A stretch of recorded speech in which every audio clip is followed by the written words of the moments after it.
ನಮಸ್ಕಾರ. ಸುಬ್ಬುಸ್ ಕಿಚನಿಗೆ ಸ್ವಾಗತ. ಇಂದು ನಾವು ಡ್ರೈ ಗೋಬಿ ಮಾಡುವ ವಿಧಾನವನ್ನು ತಿಳಿದುಕೊಳ್ಳೋಣ. ಮೊದಲಿಗೆ ಗೋಬಿಯನ್ನು ಸಣ್ಣಗೆ ಹೆಚ್ಚಿಟ್ಟುಕೊಂಡು ಅದನ್ನು ಬಿಸಿ ನೀರಿಗೆ ಹಾಕಿ ಚೆನ್ನಾಗಿ ಕುದಿಸಿಕೊಳ್ಳಬೇಕು.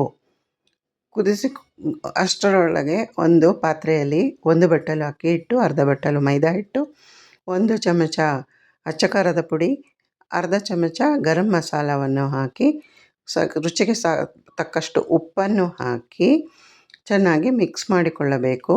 ನಂತರ ಗೋಬಿಯನ್ನು ನೀರಿನಿಂದ ತೆಗೆದು ಹಾಕಿ ಮಿಕ್ಸ್ ಮಾಡಬೇಕು. ಎಷ್ಟು ಬೇಕೋ ಅಷ್ಟು ನೀರನ್ನು ಹಾಕಿ ಈ ಹದಕ್ಕೆ ಕಲಸಿಕೊಳ್ಳಬೇಕು. ನಂತರ ಒಂದು ಪ್ಯಾನಿಗೆ ಎಣ್ಣೆ ಹಾಕಿ ಬಿಸಿಯಾಗಲು ಇಡಬೇಕು. ಬಿಸಿಯಾದ ನಂತರ ಈ ಗೋಬಿಯನ್ನು ಬಾಣಲೆಗೆ ಹಾಕಿ ಚೆನ್ನಾಗಿ ಬೇಯಿಸಿಕೊಳ್ಳಬೇಕು. ಚೆನ್ನಾಗಿ ಗರಿಗರಿಯಾಗಿ ಬೆಂದ ನಂತರ ಅದನ್ನು ಬಟ್ಟಲಿಗೆ ಹಾಕಬೇಕು. ನಂತರ ಇದಕ್ಕೆ ಸಣ್ಣದಾಗಿ ಹೆಚ್ಚಿದ ಈರುಳ್ಳಿ ಮತ್ತು ಪೆರಿ ಪೆರಿ ಮಸಾಲವನ್ನು ಹಾಕಿದರೆ ಗೋಬಿ ಸವಿಯಲು ಸಿದ್ಧ. ದಯವಿಟ್ಟು ಇದನ್ನು ಶೇರ್, ಲೈಕ್ ಮತ್ತು ಸಬ್ಸ್ಕ್ರೈಬ್ ಮಾಡಿ. ಧನ್ಯವಾದಗಳು.